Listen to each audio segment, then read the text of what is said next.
All right, welcome to my first director's commentary track. I've never actually done this for any of my films before, but I thought it would be kind of a really fun exercise now that the film is out there.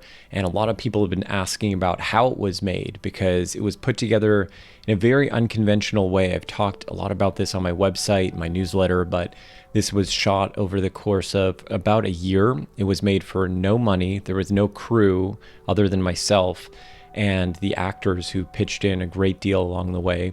And when we started, there was no script even. There was just kind of a scriptment and the very beginning part of a first act. And we were able to kind of shoot and edit and write in tandem over the course of many months, almost a full year, and then complete the edit after that point. And it was a really kind of fun and rewarding process.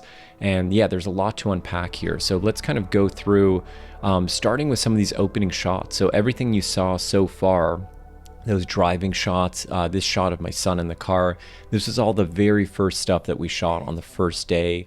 And with the exception actually of this shot of Josh, who plays Eddie in the movie, him driving the car, I reshot his part of this scene because I didn't like the way it worked. I shot the whole movie, as I mentioned, on one lens, a 50 millimeter Leica R lens, which was an amazing lens to work with. I would not have changed that. But I wasn't quite used to using it in the car on the first day. And when I looked back on the footage later, especially of Josh, I realized it was just a little bit too bumpy and didn't quite work, especially for the very opening of the film. So I later decided to shoot all the driving shots together in one day on a green screen. And during that period, I reshot his part of this scene.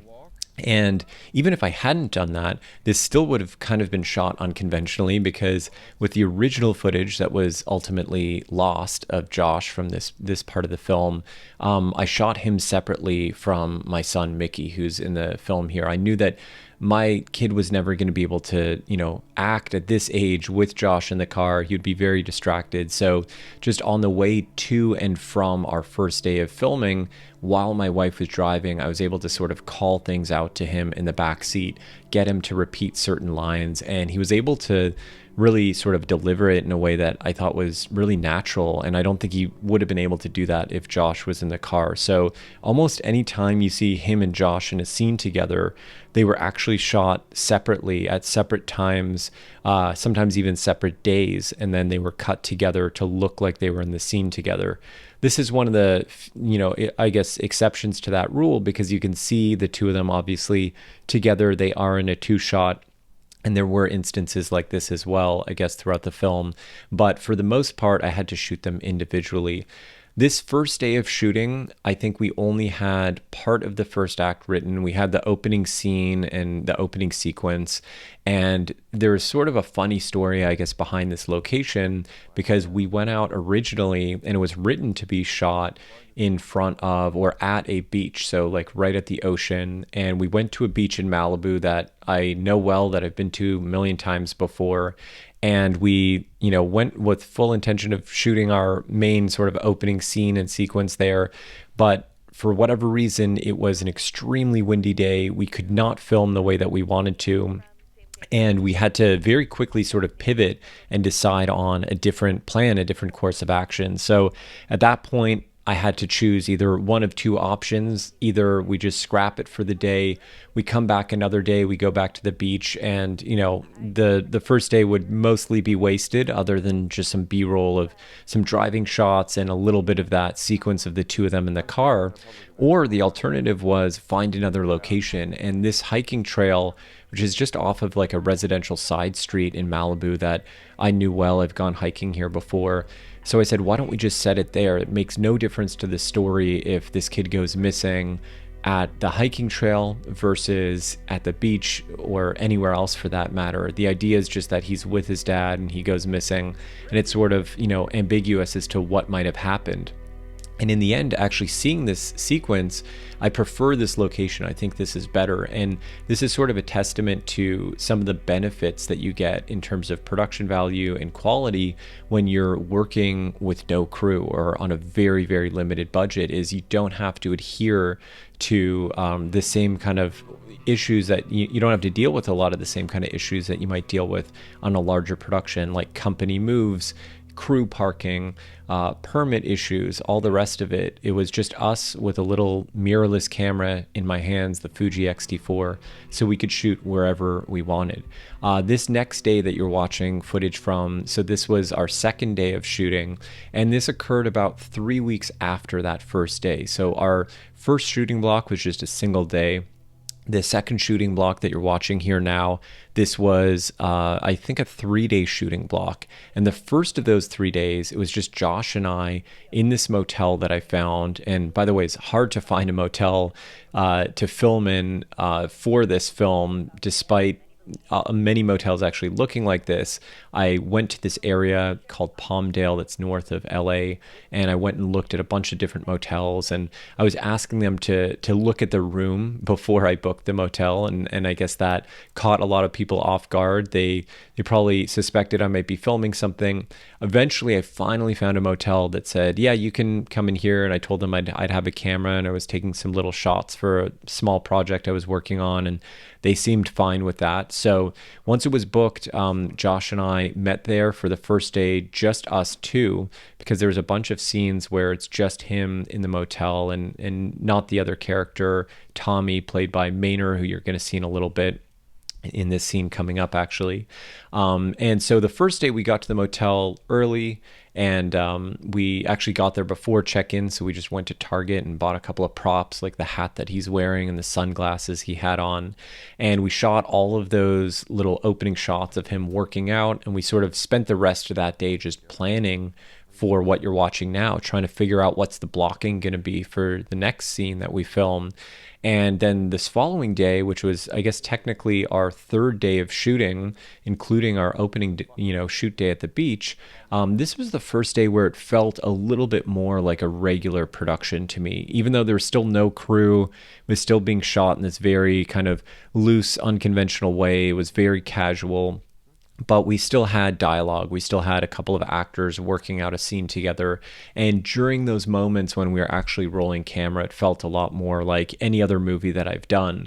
And ultimately, it was, really fun just to kind of see it come to life and later look at some of this footage and just see how, to me, at least, knowing how it was made and knowing that there was no crew there and starting to see these scenes come together and feel just like any other scene that I've shot where there was a bigger crew and there were more people involved and there was more budget behind it.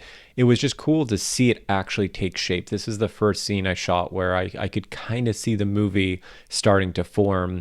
And I was editing these, not fully, but to some extent I was editing these as I went along in between shooting days. So this is all, by the way, all natural light. Everything that you see in the movie is natural and available light. I did not at any point use any sort of, traditional film lighting. Even the practical lamps that you see that are being used, like in the motel, for example, there are some practical lights being used. Those were all there. I didn't even bring in any special practicals. I generally didn't move around the practical lights. My philosophy for lighting was just to use the blocking to light the film. So if there was a window, open it all the way up and then position the actors in the best way to catch that window light. Or if they're inside, like you're going to see in a second when they're inside the bathroom, there's dialogue scene, using the available light of the regular lights that are just lighting up the bathroom, but just being very strategic about where the actors are facing and where they're blocked, so that if, for example, if I want a half light or if I want more of a frontal light or a backlight, I can still achieve that. And this shot, by the way, this is one of the few shots that I did do out of sequence in the earlier part of the film. So Josh and I filmed this little piece with him sort of on the computer on the first day when we went to the motel. I just wanted to make sure on our next day, which was going to be the first dialogue day with the two actors together, that we would have enough, bandwidth and time and resources to do that. This footage here, this iPhone footage, and you're going to see more of it later in the film as well, that's actual just home video footage from me. So it's kind of an interesting exercise making this film and just seeing how it was, in a way, felt like I was making a documentary because my kid was in the movie. I was using real footage just from my, from my phone library, basically. And then in the locations we were filming, and they were all real locations, they weren't sets, they weren't set designed. We were just going in and finding places as if we were shooting a documentary with the scale and scope of a documentary, even smaller at times. So this really felt like kind of a documentary inspired way to make a micro budget or a no budget film. And this scene coming up, by the way, this, what you're looking at here, this is all shot during the day. Like I said, I just controlled all of the light only using, in this case, blinds that covered the window. There's some blackout blinds in this motel, so I covered those windows with the blackout blinds. I let just a tiny bit of window light come in that previous scene where they were in the motel in the main sort of room there together. And then here we just have the lights on above the mirror. And this is giving them kind of a side light because they're both standing like parallel, I guess, to the mirror here. So it's creating a lot of contrast on their face. And of all the scenes in the film, I actually really liked the way the lighting worked on this one the most. It just felt really sort of dramatic and aggressive. And it really solidified, for me at least early on, that we could get a really, really good look using natural light. It wasn't always perfect. There were some scenarios, including the next part of this scene, where I probably could have and would have used some additional film lighting if I didn't commit to this rule, because here it goes a little bit flatter. There's still some definition, obviously, and contrast on their faces and all the rest of it, but there was some issue matching color temperatures between these two shots. In the whole movie, these two shots were the hardest to match, because as I'm looking at Josh on that angle, we had some window light coming in that was kind of tinting it a little blue. Looking the other way at Maynor, who plays Tommy, sitting down, it was a little warmer just because of some of the spill that was coming in from the bathroom and some of the other sort of ambient light in the room.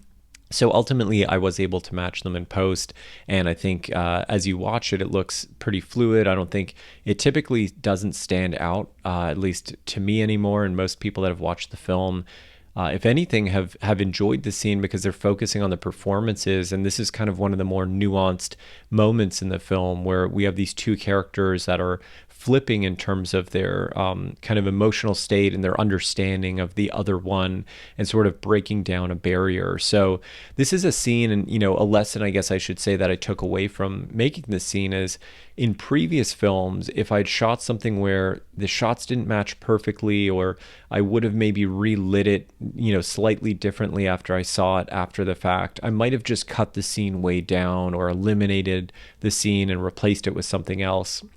But in this case, I really tried to, commit to this vision of not using any lights and just working with what I had, and really treating it like a narrative documentary in a weird way, where I had to use the material that I had. And because of that, I was able to really focus on what mattered in this scene in particular, just the performances, and making sure that I got the best results out of the actors and out of the scene and did them justice in the edit. And so ultimately, just spending a little bit more time kind of matching the colors in post and making this scene work from a visual perspective was worth it, because I wouldn't have wanted to sacrifice any of these important character moments just because of a minor technical detail. And hopefully that resonates for anyone listening that's a filmmaker that's technically oriented, as I am, and certainly was more so when I first started as a filmmaker.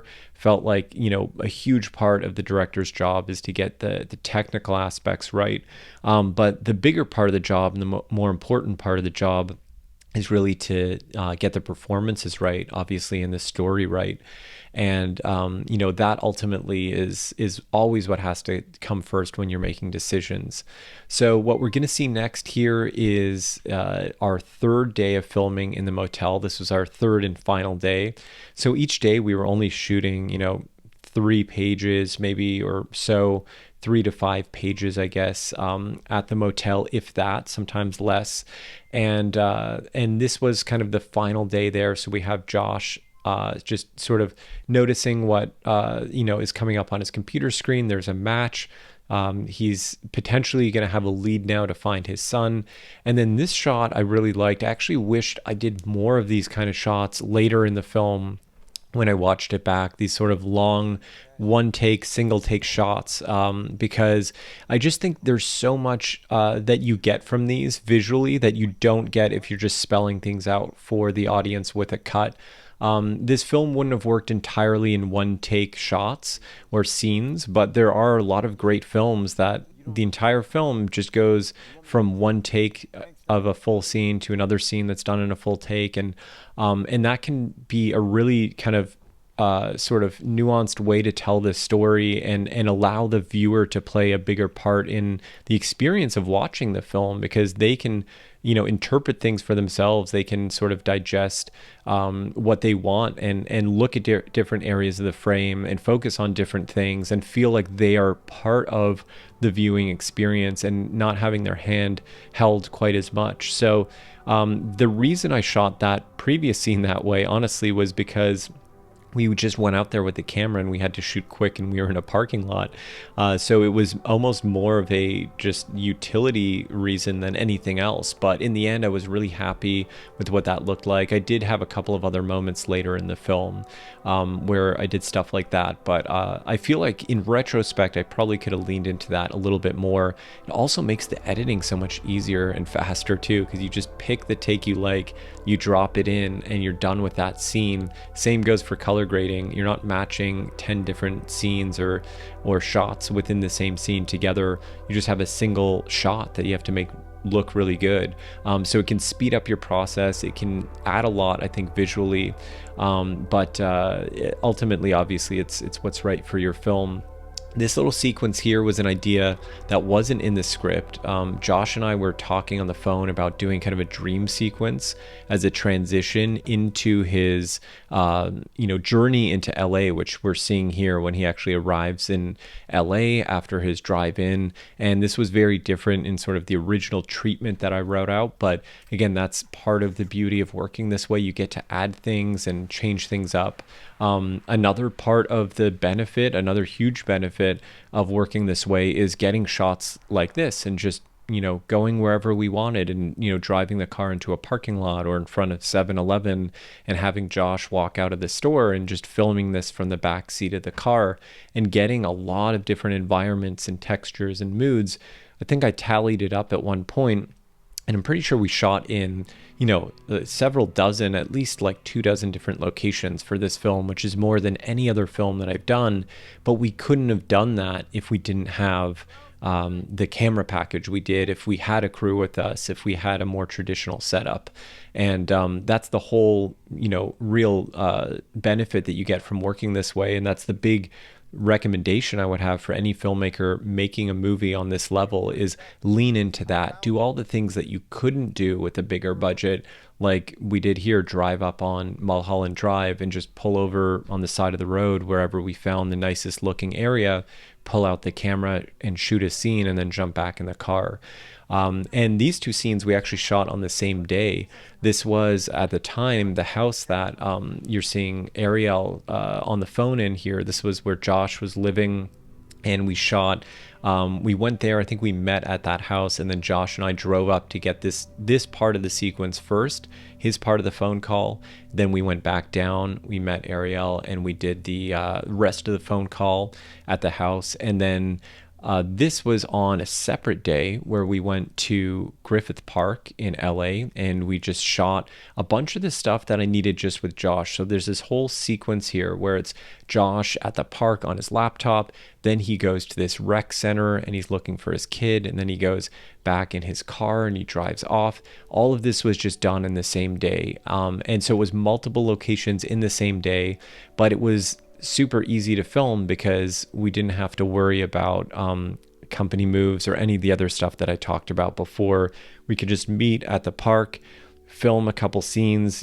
Took us probably 45 minutes maximum, maybe an hour to shoot that last little part where he's on his laptop. Then we can jump in the car, drive over to this rec center, which was, I think, somewhere in Pasadena, kind of on the east side of LA. And then we just got these shots of Josh walking around. We had a bunch of other really nice looking shots that I didn't include just because So many indie films have, and I've made this mistake myself, but there's so many indie films where you just have shots of a character walking from one location to the next and it gets really boring and doesn't really tell you anything about the story and isn't important, to the story in any way. And in this moment, we did need some of these transitional shots just to kind of break up the pacing a little bit of the film and just to establish like where he is and the fact that he's looking for this kid and show that there's some degree of, attempt to find him before he ultimately thinks that maybe he sees him.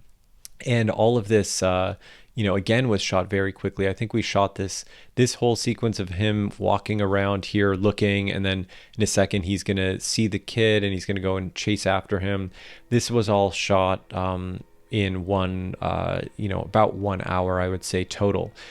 However, the shot that you just saw, where it was my son getting carried away, and then the shot that you're about to see where Josh looks at the car that's driving by, those were done at different times. So I went back with my wife later just to get the car going by, and I just shot all of Josh's side first. And, I didn't used to do a lot of that stuff when I was first making films. I was kind of a bit of a purist unnecessarily and for no real good reason other than I didn't really understand, the mechanics of cinema quite as well. So I would just feel like, no, if we're shooting a scene, everybody needs to be here at the same time. And of course, that's ideal if you can do it that way. But in my case, I couldn't do it that way. My kid was in preschool and I'm filming with Josh. So I went out there, filmed Josh's sequence, went and picked up my kid from his preschool with my wife, went back and then got the extra shot of them and then took him to go play in the playground after. So that's kind of how the movie was made in these little stages. Another motel here that I found, this one's in Burbank. Another fun fact about this motel, I locked myself in here the night before I booked the motel, and my car uses my phone as a key to get in. My phone died while I was in the motel, and I went to go into my car to drive home, and I wasn't able to do so because my phone was dead. And I couldn't get into the car to charge my phone because that's where my charger was. So I had to go back up to the hotel. Thankfully, I was able to call my wife and she was able to remotely unlock the car for me. And I was able to get home. But that was a really cool little motel that we shot in, and we're going to go back in there later, after this sequence. So we can talk a little bit more about kind of the lighting in there and just the mood, which I really liked. But this sequence, so this was all shot at a mall. This was shot like near my old house where I used to live, and we walked around this area, and again, like, these are just the shots you could never get on an indie film without spending tens of thousands of dollars on location fees and permits and all sorts of stuff. But in this case, we walked around. There's actually a security guard at the mall while we were filming, and I just kind of let him know we're just taking some shots on my little camera, and he was totally fine with it. And we walked around and filmed this thing. It was just me and Josh, and then there's Gabriella. You can see the back of her head sort of walking through, and he goes to chase after her. And this was a lot of fun because we got to sort of, get these shots on the escalator and get him walking through the mall and just create that more dynamic world that you can't usually get on a micro budget film. You can get a bigger world often on a no budget film than a micro budget film. So that was something that I very much kind of learned throughout this process. This was the trickiest scene to edit audio wise because there was so much background noise. They're actually standing right next to a freeway and a very busy road, and it's a parking lot. There's car horns honking. There's all sorts of background noise, and it's being reverberated through this concrete, underground parking lot. So this one took a lot of work to clean up and post, and I did all of the post audio work myself. So it was not fun, but I got there and I didn't actually have to use any ADR for any of the film. My goal was not to use ADR. I wanted to see if I could maximize what I had in the same way that I wanted to use all the footage that I shot and and hopefully, avoid too many reshoots or anything like that, and avoid going back to relight things that I might have done differently. Same with this. I would have, recorded the sound maybe slightly differently or gotten an extra couple of takes if I knew what it was going to sound like after the fact, but we had to work quick. We had to get from here to the next location again, the motel, where we're going to be back to in a second.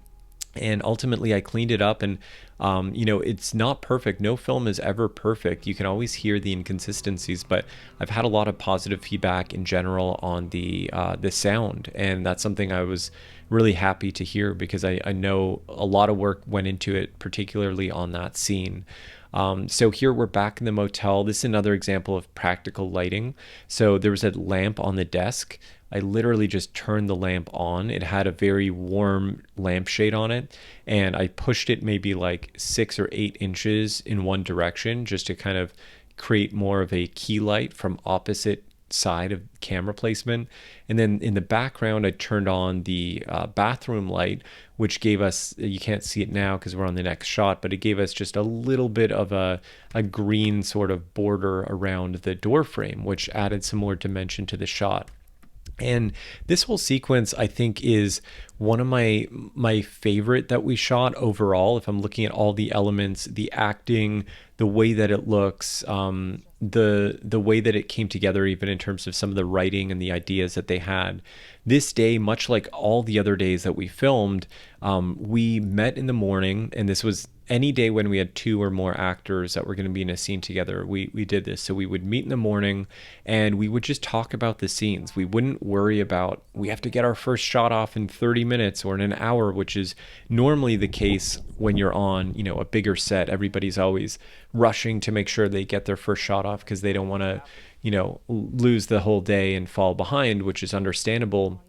But on something like this, I knew that if we didn't get things right at the beginning part of the day, if we weren't able to talk through these scenes and to really sort of figure out what we were doing, we might start shooting faster, but we were going to end later and we were going to get worse stuff. So every day we would just sit down and take the script and basically tear it apart. And this day in particular, I think we workshopped the script for maybe like, I don't know, 2 or 3 hours. And then we took a little break and we walked across the street to the gas station and like bought some snacks and brought them back and ate them and talked a little bit more. And then we shot. And that was the rhythm of many of these shoot days. It was just like, talk, figure it out, and maybe rehearse it, take a little break, come back, turn on the camera and just shoot it.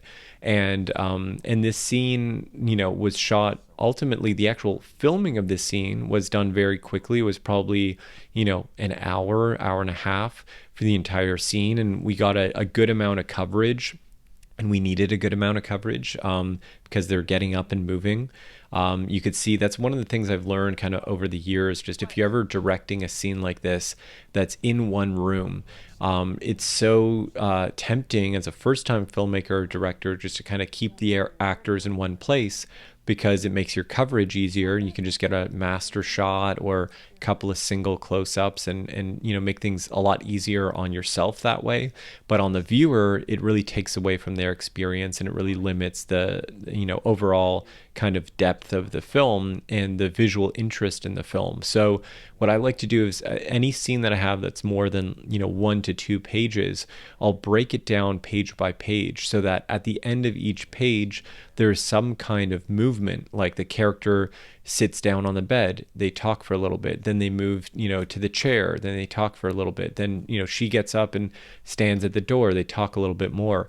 And that way, even within the same room, you're getting a variety of different backgrounds, you're seeing the characters move and interact, and it doesn't feel as still and as kind of frozen as it would if you just limit yourself to, the simplest and the easiest option, which, gives you more time to light individual shots. If you're using lighting, gives you more time to kind of perfect, certain elements, but it doesn't let you get the most dynamic kind of visual result. Here's another one of those like quick one shot things that I said before I wish I did more of. And like the other one, this was done for similar reasons. I did not want to be shooting in this hallway longer than I needed to be. There was people coming and going. There was background noise. This was very much run and gun kind of shoot. So I just got this. I think we did 2 takes of this, maybe 3 at the most. And I was really happy with it. I just like these moments where it breathes a little bit, and we're having a little bit of a pacing change from the other scenes. Here's another version of that. So sometimes there's these like micro moments within scenes or within sequences where I was able to achieve a little bit of that. So this 2 shot of them just looking at each other, talking. I thought about doing coverage here at one point, but I felt that in the edit, if there was a shot like this, it would break up the sequence more, because we've been in this room for so long already. We've seen them talking in the room, cutting back and forth, all these different angles, but we'd never really seen this kind of 2 shot in profile.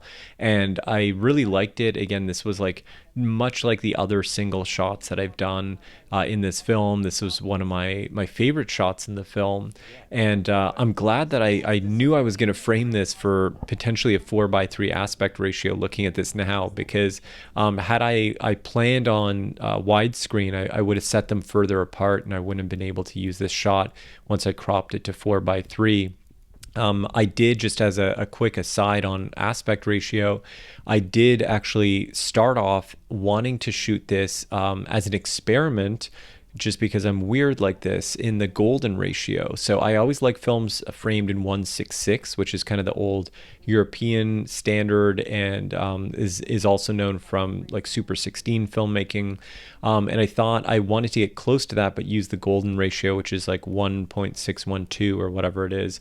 And I framed it that way, but then in post, I ended up reframing everything to 2:3:9 widescreen, because I was just getting so tired of sort of looking at the same footage the same way over and over. And I needed to break up my own process a little bit by adding a different aspect ratio, which did help me just to see the movie through fresh eyes. I do that often. I do different techniques like that. Similarly, at one point, I made the whole film black and white, not because I was planning to release it in black and white, but because it let me view the film through a different lens. It just kind of reset my brain a little bit after I'd already seen the movie 100 times at that point. So it did flip to 2:3:9 at one point, which is, widescreen, letterboxed on the top and bottom.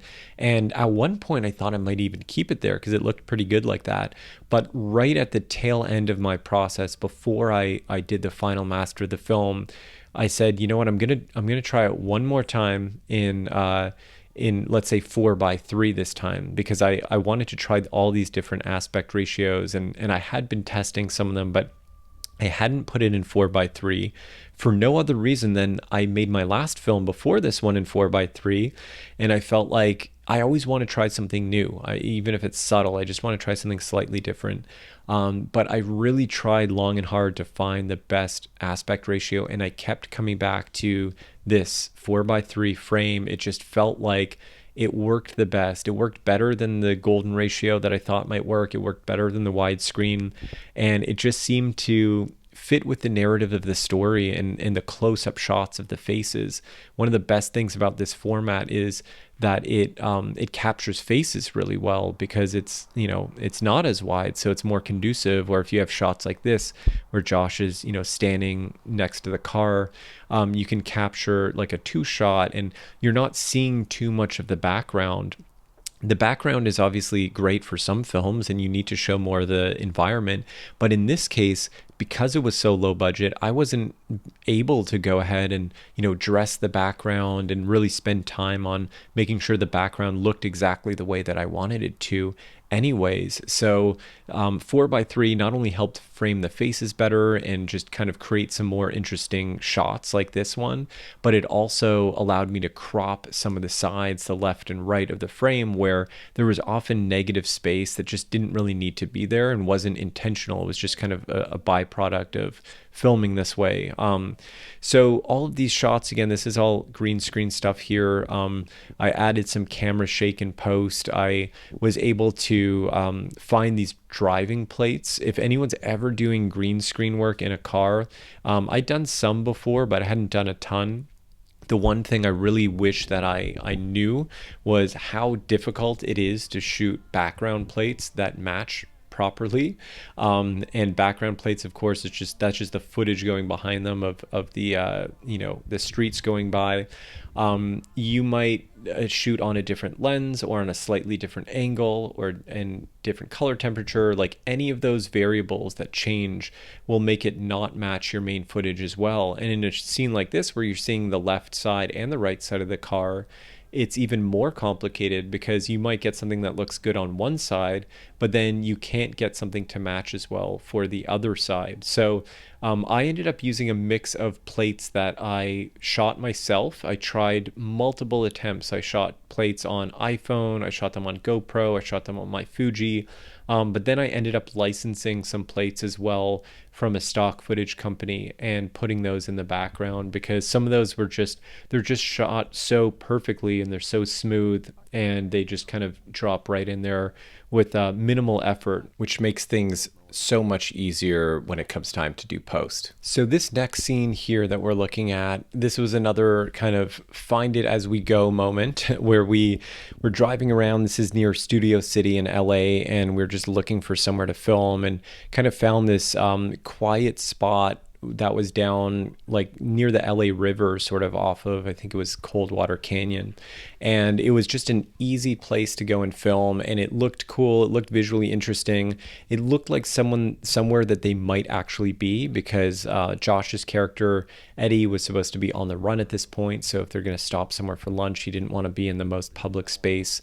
But I loved the way that this one looked. This was one of my favorite looking scenes of the film. I can't tell you exactly why. It was just sort of a mix of the nature elements in the background, the way the natural light was hitting them, and this over the shoulder, this is called a French over, what I'm doing here, where I'm behind the characters over each of their shoulder as opposed to having them, right across from each other, one in front of the other, and then just being over their shoulder sort of in a more traditional framing.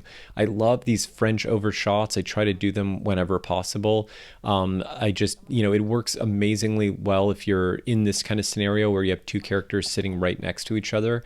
I just think it's a more interesting framing choice than traditional over the shoulder. I think we don't see it as often. It's obviously used. It's not by any means experimental. You're going to see it in most movies.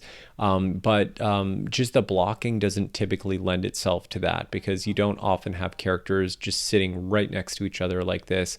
Usually they're for whatever reason, it's more common to see characters across from each other at a table or standing in a room or whatever it is. But if they're next to each other like that, and you can get that French overlook, I mean, you obviously do what's right for your film, but I highly recommend at least trying it. There's just something about that angle that I always find really visually pleasing. So here we are. This is another one of our green screen car shots. This was just a transitional moment. And these were really important, I think, just to kind of like break up the pacing and just show some of the character development in a bit of a nonverbal way. Here we are back at this rec center. On any other like traditionally produced film, all of this stuff that you're watching now would have been shot on the same day as the other rec center footage, because that's just how most larger films are scheduled. If you're in one location, you don't want to go back there unless you need to, or you can't film everything in the same day. But we didn't have to worry about that, and we were able to go back there this time and made it look, a little bit different as a different day. The lighting was pretty similar, but there are some minor differences in the lighting, the time of day, and the shadows. And even though, again, we're back in the same location, it feels just subtly different. And I think all of those minor details really do matter in the long run in terms of giving your film a little bit more scope. If we had just gone and filmed this sequence right after we filmed the previous sequence that you saw at this location, they would have felt much too similar. This moment, I remember while we were filming was pretty rushed. We had to get out of there, and I just filmed it from the backseat of the car. I think we did this in one take, just this part of him sort of seeing her her getting into the car, and then we land back on her sort of here for the rest of the scene. And that was it for this shooting day. I think at the end of this day, we had pretty much got everything that we needed from this sequence, and then we were moving on to one of our next shooting blocks, which you're going to see in a minute, which went back to Malibu for. So there was a lot of trying to use nature in terms of production value, even shots like this where we're driving, just, you know, why show just lines on this on the concrete for, you know, to showcase that the car is moving or driving. Why show that when you can have footage of the trees and the landscape and the mountains in the background? It's just always been my feeling. Again, every film is different, every filmmaker is different, but shots like this one of the ocean coming in, you know, I think there's a lot of natural production value that you just get from nature, just organically, that you don't have to pay for. And you know, nature really is the best production designer. So a scene like this we could have set anywhere. We just put it at the beach because it looks nice there. And by the way, this was another one of those examples. This was probably, in terms of our ratio of talking to filming, this scene was probably the most talking to the least amount of filming. We drove to Malibu. I think this was the first day on kind of a new shooting block, if I remember correctly. And we sat down. There's like a little strip mall that we found a breakfast place at. We sat there, ordered some breakfast, and we just talked for at least 2 hours. And then we get to the beach. We didn't know where we would film yet. We just kind of parked the car and we looked at the bottom and we said, okay, well, there's a little spot on the sand we can film at if we want to. Or we can go and hike up this trail and see if there's a better spot. So we hiked up the trail. We got to the side of this little cliff here, and we all sort of looked at it and said, okay, this is the spot. This is definitely going to look a lot better than just kind of generic sandy beach. So we were able to shoot the scene in, I don't know, maybe 40 minutes, but we had been talking about it, walking around, and then, you know, kind of rehearsing it. Once we actually got there, then we changed it more because we saw the location. We didn't know that, you know, we were going to have this, for example, this shot where we could have the two of them just overlooking the ocean. This is probably my favorite shot in the film.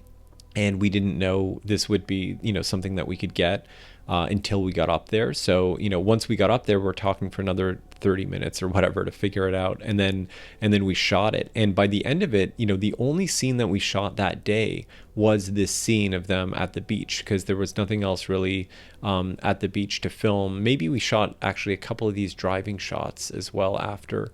But that was basically it. And then yeah, but it just worked well because we had time to plan and time to think.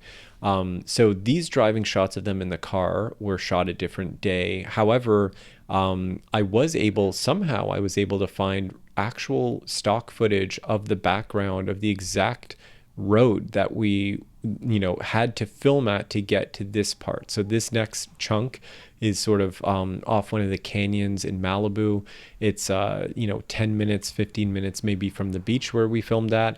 And those driving shots in the background, those background plates, those miraculously I was able to find some stock footage that was shot really well on that actual road. So it just kind of matched up perfectly. And then this sequence here was kind of fun to shoot. I always like these moments where you're kind of cross covering a scene. This is something that I think is adds a lot of kind of visual interest and just, again, more of a dynamic feel to micro budget scenes where you have two characters sort of split off within a scene into two different independent locations. And then they could kind of both be having their own little mini scenes, and then you're contrasting them against each other. So just by doing that, I felt like, you know, we're saying a lot visually. We're showing that he's hiding something from her.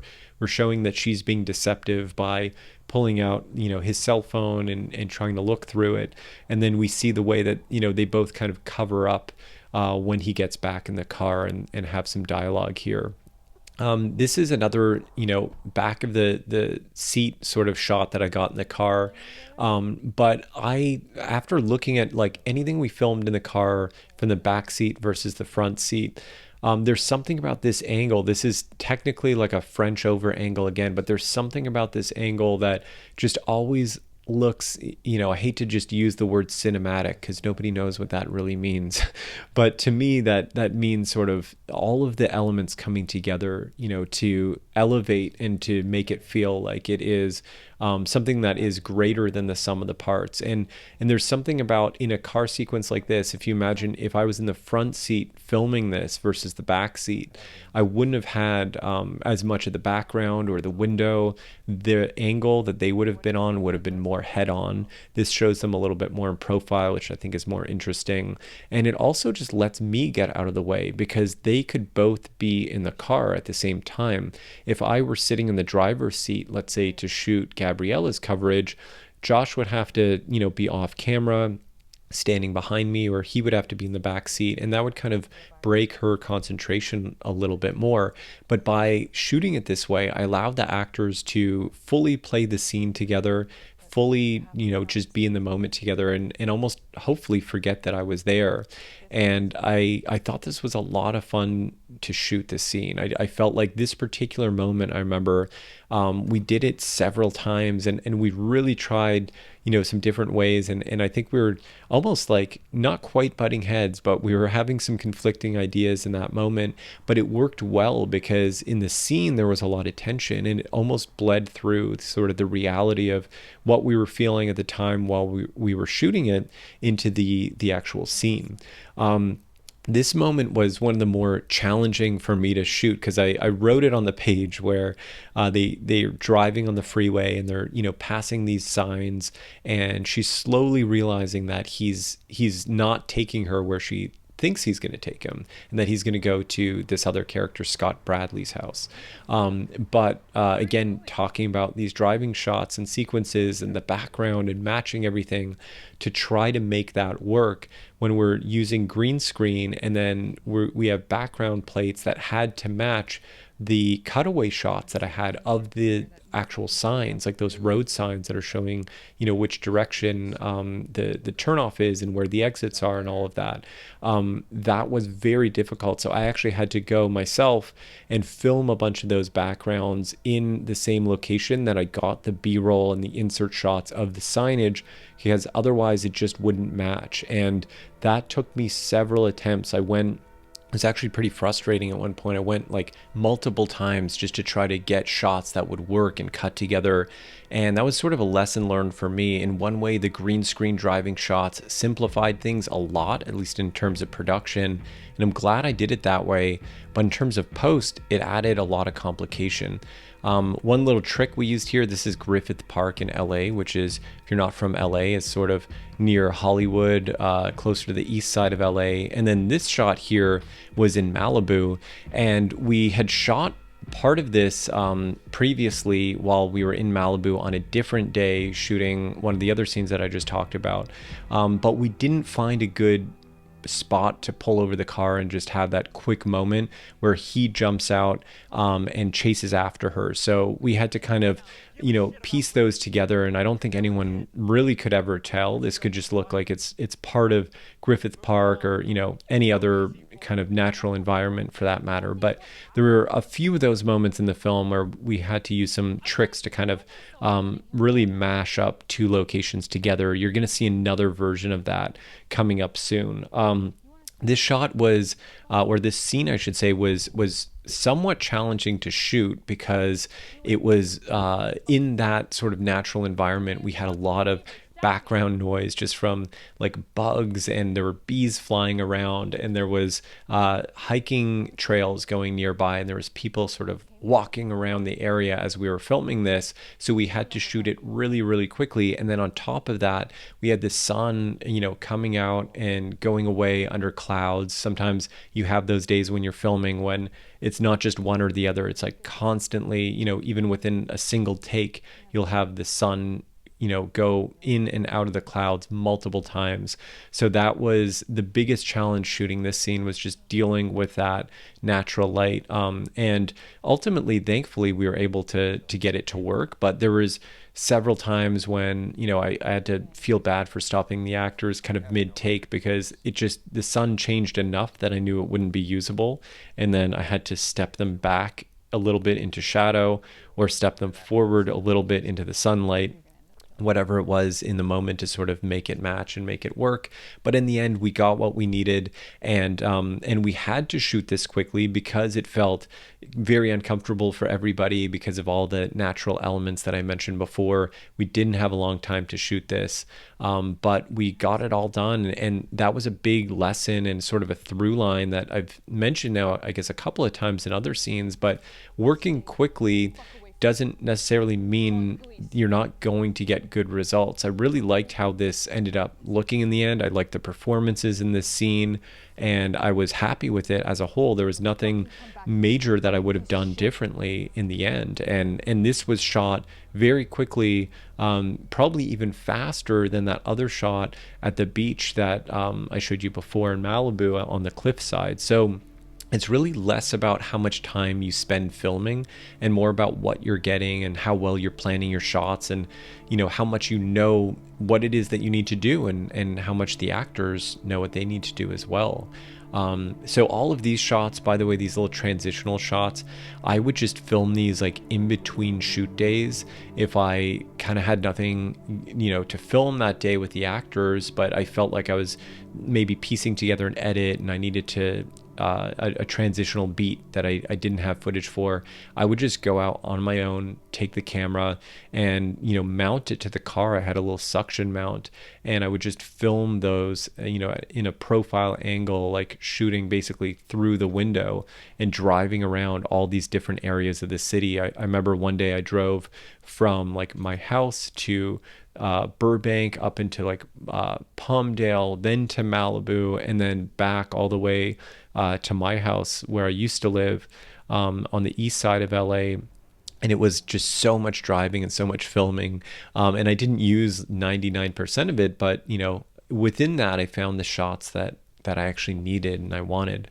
So now, the footage we're looking at here, this is now many, many months into the production process. This is, I would say, probably about 9 to 10 months into the production at this point. It was almost done.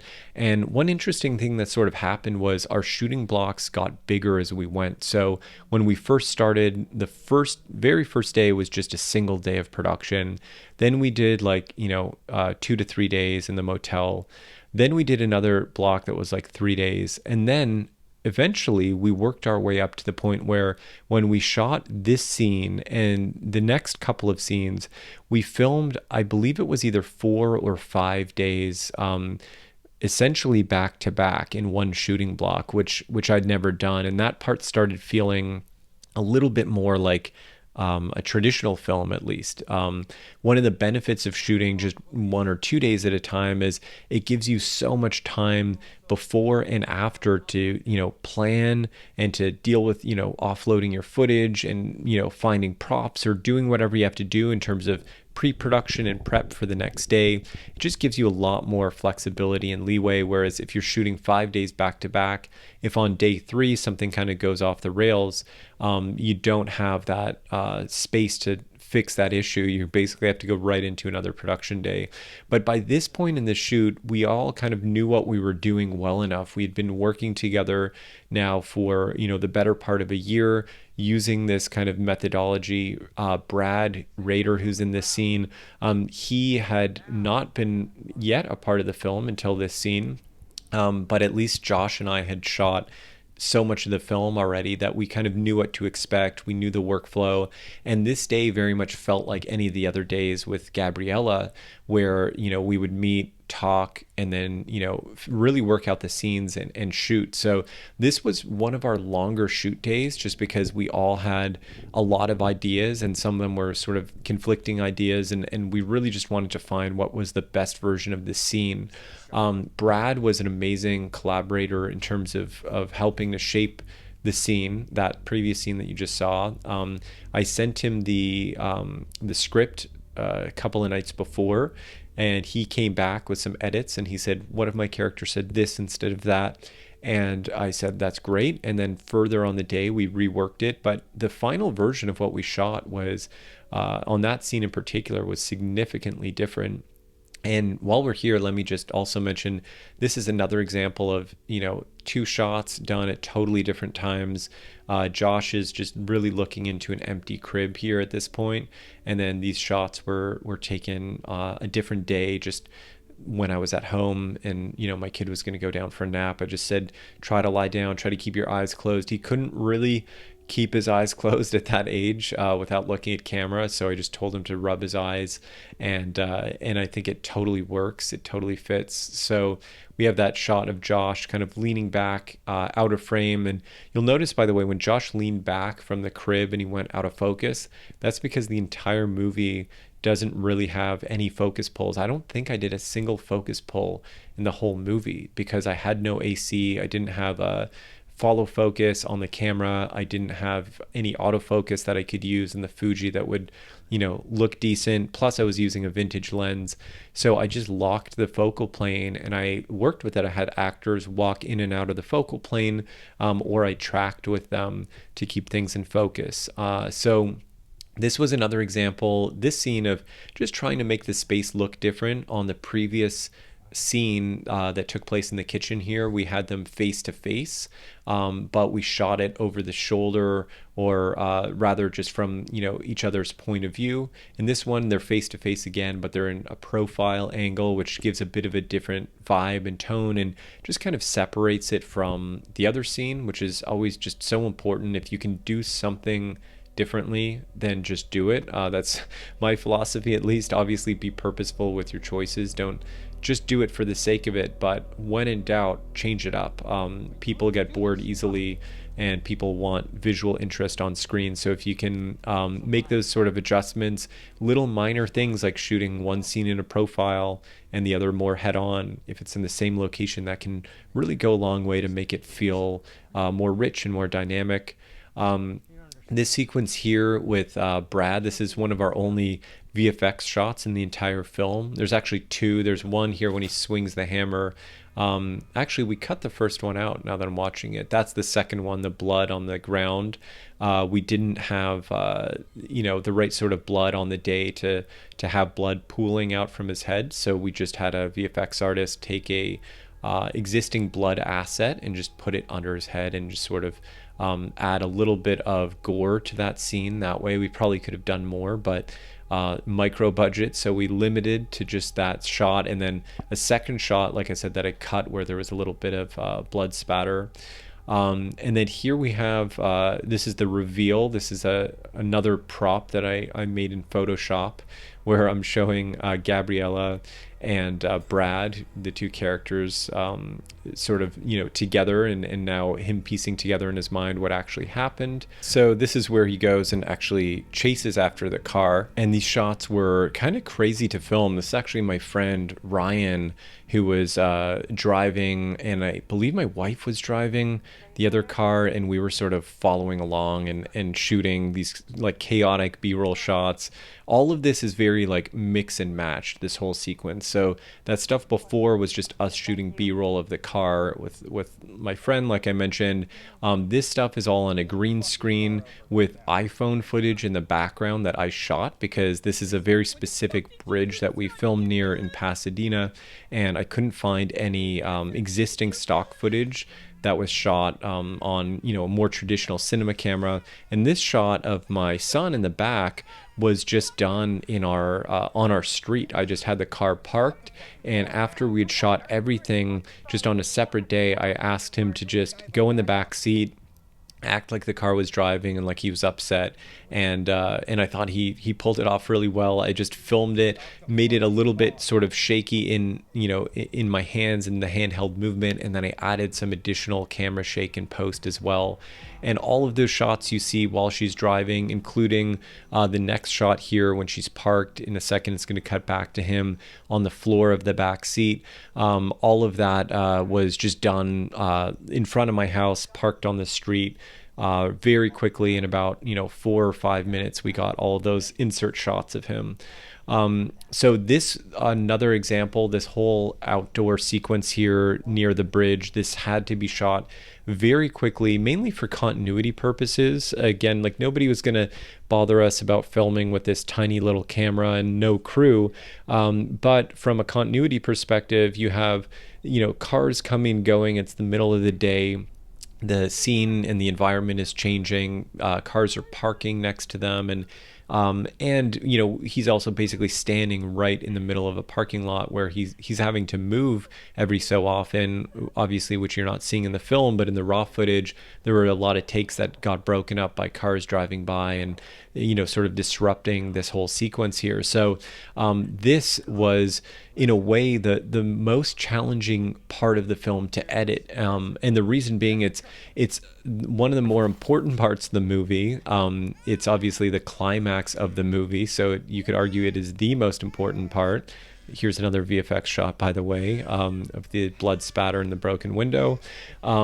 But anyway, it was one of the most critical parts of the movie. But we had probably the least amount of time to film this relative to the length of the scene compared to any other scene in the movie. So it took a lot of finessing in post, a lot of little tricks that I had to use in the edit, just to lengthen certain moments that were feeling a little bit rushed, just to tweak the dialogue and all sorts of other stuff and just make it work. But there's always a way to do it in post if you need to. These are some of my favorite shots in the film. These were actually not even really intended to be in the film. I had my camera with me, and this is not technically a production day. This was me going with my family to the beach, and that's why you're going to see my son in a second running away from the water here. And this shot here. So while we were filming this, I didn't even intend to use this in the film because he was not, he was wearing like his pajamas. You can't really tell because it's silhouette. But I was looking at it and I just thought, this looks really good, some of this footage.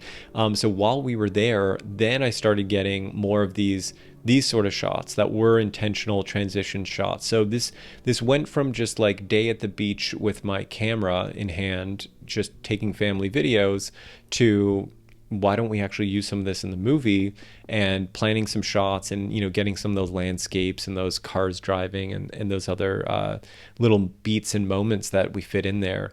Another example here, so he's not there. You see the two grown-up characters, and she opens the door to let him in. They're looking down at the ground, actually at nothing. And then he was in my backyard for that scene where he walks in the door. Same goes here. She shuts the door. Now we're in, this is my old bedroom, my old house. We filmed most of the rest of this sequence that you're going to see between Josh and Ariel, who plays his sister in the movie. Most of this was filmed in their in her house, in Josh's house. But this part, I couldn't bring my son over there to film. It just wouldn't have worked logistically. So I had Josh come on a separate day, and we shot just this part of the sequence with the two of them together. There's obviously no dialogue or anything. And then now we're back in his house. So when he's closing the door there, we're back in, in his house. He's obviously just cheating it that he just came from that other little mini scene of them watching TV together.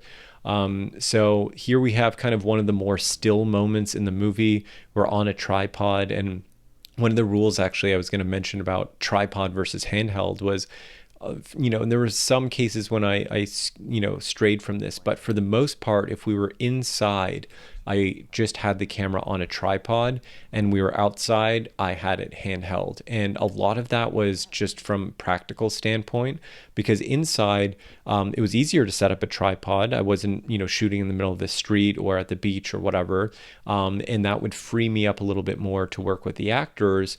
And we also had more time inside. So if I wanted to be more precise with the shots or the framing, then I could do that with a tripod, as opposed to our exterior shots.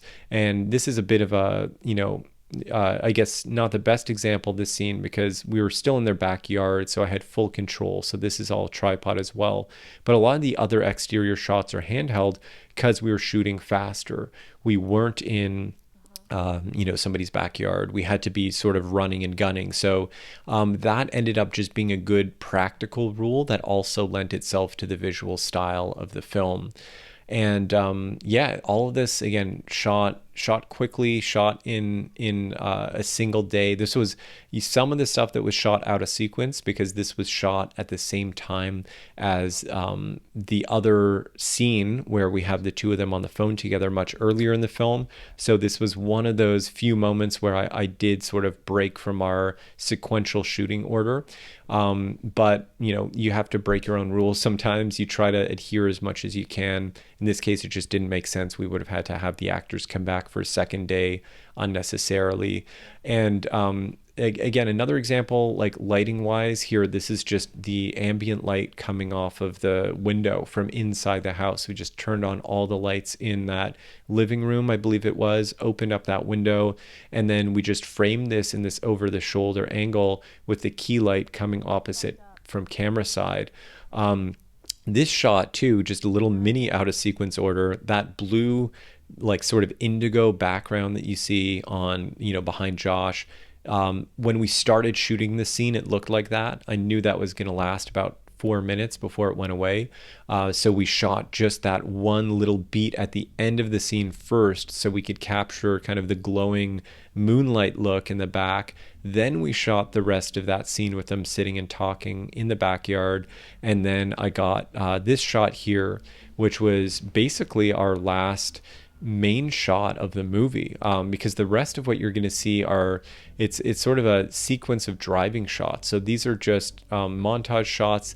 Some of these and most of these actually I picked up on my own because I knew we would need these.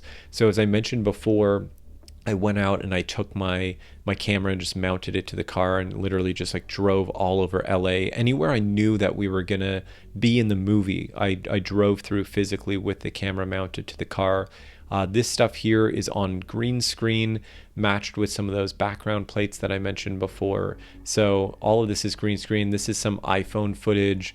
So this whole last sequence was just kind of constructed. It was a bit of a puzzle, just taking bits and pieces from everywhere. iPhone stuff. These were some intentional shots. I did go up here with Josh at one point while we were on a different shoot day just to get these shots of him like pulling the car into a police station. But that was separate from a lot of the other shots that you're seeing in the sequence, which were just kind of piecemeal together. So that brings us to the end of the film, and I thank you all for following along with this. Hopefully this was interesting or entertaining or educational in some way, especially if you're thinking about making a film using some kind of unconventional model, whether it's this or something else. I say go for it. It's all about experimentation and trying something new. And I definitely learned a ton from this project. It led to another feature film, and it is just, something I'm really happy that I did.